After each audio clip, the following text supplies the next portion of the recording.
ইসকনকে অনুমোদন দিয়েছে, নাউজুবিল্লাহ বলেন। এখন আমি রাজনীতির কথা বললাম, তাই না? মানে আগের সরকার অনুমতি দিয়েছে, আমি রাজনীতির কথা বললাম, তাই বিষয়টা এমন না। ইরশাদ সরকার জুমার দিনকে অফ ডে বানিয়েছেন, তিনি বিসমিল্লাহ সংসদে লিপিবদ্ধ করেছেন, সুবহানাল্লাহ। এখন আমি রাজনীতি ওয়াজ করতেছি না, এটা তাদের কর্মকাণ্ড, কর্মফল। বিসমিল্লাহ প্রতিষ্ঠা করার জন্য তিনি আল্লাহকে খুশি করেছেন, ঠিক কিনা?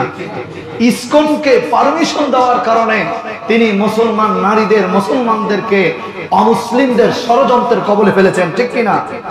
এখন ষড়যন্ত্রকারীদের বিরুদ্ধে কথা বললেই যদি হুজুরের গীবত হয়, হুজুরের রাজনীতি হয়, তো ফেরাউন যে মুসা আলাইহিস সালামকে দাওয়া করছিল ওই কথা বললেও তো গীবত হওয়ার কথা।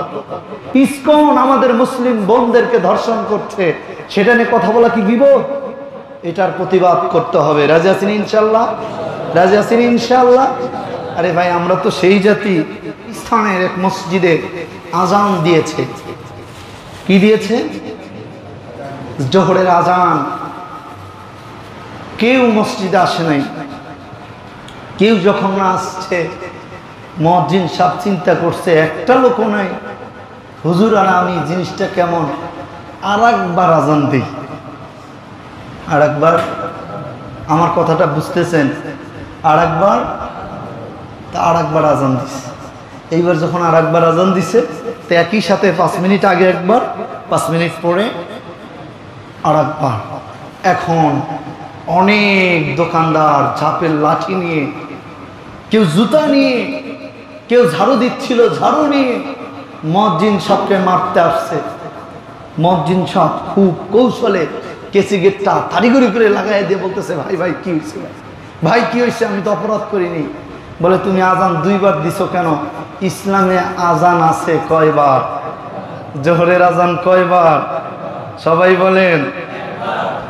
তো তুমি 2 বার আজান দিছো কেন? কয়, ভাই লক্ষ্মী ভাই আমারে মানিস না রে ভাই, আমি তো আজান 2 বার ইচ্ছা করে দেইনি। প্রথম আজান দিছি, তোমরা কেউ আসো নাই, ভাবছি তোমরা কেউ আজান শোনো নাই, তোমরা কেউ আজান, এই জন্য ভাবলাম আর একবার আজান দেই। তুমি আর একবার কেন দিলা? শুনি আর না শুনি, আসি আর না শুনি, তুমি কেন দিলা? আমরা তো এমন মুসলমান যে নামাজের আহ্বান করলে নামাজে আসি না, কিন্তু একটু ভুল পাইলেই খপ করে ধরি। আহা, এই চিন্তা চেতনা থেকে আমাদের বেরিয়ে আসতে হবে। পারবো না ইনশাআল্লাহ? পারবো না ইনশাআল্লাহ? আমরা ইতিমধ্যে পেপসি, কোকাকোলা ইত্যাদি নিয়ে বুঝে না বুঝে আমরা কথা বলেছি না? আচ্ছা, মিছিল হয়েছে, সমাবেশ হয়েছে, অনেক কিছু হয়েছে। আমরা দেখেছি মিছিল করতে করতে গলা শুকিয়ে গেছে। কিছু দূর যাওয়ার পর দোকানে গিয়ে জিজ্ঞাসা করে, ভাই খুব পিপাসা, দুপুরের রোদ, ঠান্ডা ঠান্ডা আছে? কয়, ভাই আছে। কয়, কি? কয়, সেবে না। কি আছে? কয়, ভাই আর কিছু নাই। কয়, আর আছে কোকাকোলা। কয়, আর কি আছে? কয়, না না, এই 2টাই বেশি চলে, এই 2টাই আছে। বলো, ভাই দে আগে জান বাঁচাই। আমার কথা বুঝছেন? আমরা সেই মুসলমান যারা পেপসি কোকাকোলার বিরুদ্ধে মিছিল বের করে গলা শুকিয়ে গেলে আবার 7 আপ খায় গলা ঠিক করি, ঠিক কিনা? ঠিক কিনা? এই চিন্তা থেকে আমাদের বেরিয়ে আসতে হবে। আমরা সিংহের জাতি, আমরা বিড়ালের জাতি নয়, ঠিক কিনা? সিংহের মতো 1 ঘন্টা বাঁচতে চাই, বিড়ালের মতো 1000 বছর বাঁচতে চাই না, ঠিক কিনা? রাজি আছেন ইনশাআল্লাহ? এই ইসকন আমাদের রুখে দিতে হবে।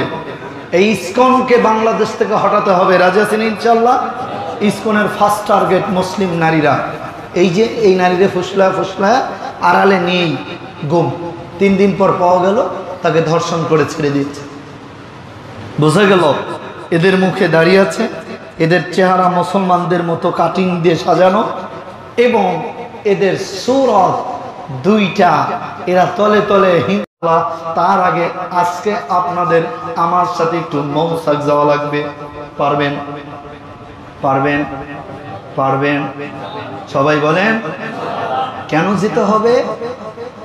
বলেন তো কে কে বুঝছেন দেখি কেন যেতে হবে? আজকে মৌচাক গণমিছিল আছে। কি মিছিল? কেন গণমিছিল? ওই যে মুসলিম বোনকে ইসকনের ধর্ষক অনৈতিকভাবে ধর্ষণ করেছে, এর প্রতিবাদে প্রশাসনিক প্রক্রিয়া যথাযথ আমরা পাচ্ছি না। বুঝে আসছে তো? মৌসা ওলামায়ে অনেক চেষ্টার পরেও আজকে সিদ্ধান্ত হয়েছে জুমার নামাজের পর আমরা এর জন্য মিছিল বের করব। মসজিদে যে সমস্ত মুসল্লিদের অফিস নাই তারা ইমাম সাহেবকে সাথে করে মৌসাকে সমাবেশ করবে, ওইখানে মিছিল হবে, মিটিং হবে, আমরা ওইখানে কথা শুনবো। এটা ফোকাস হবে মিডিয়াতে, যেন আমরা এই মৌচাকের মাদ্রাসার ছাত্রীকে ধর্ষণ করা সেই ইসকনের এই দুই সন্ত্রাস, এই দুই ধর্ষকের ফাঁসি কার্যকর হয়। ঠিক কিনা বলেন? এই জন্য আমরা যেতে রাজি আছেন ইনশাআল্লাহ।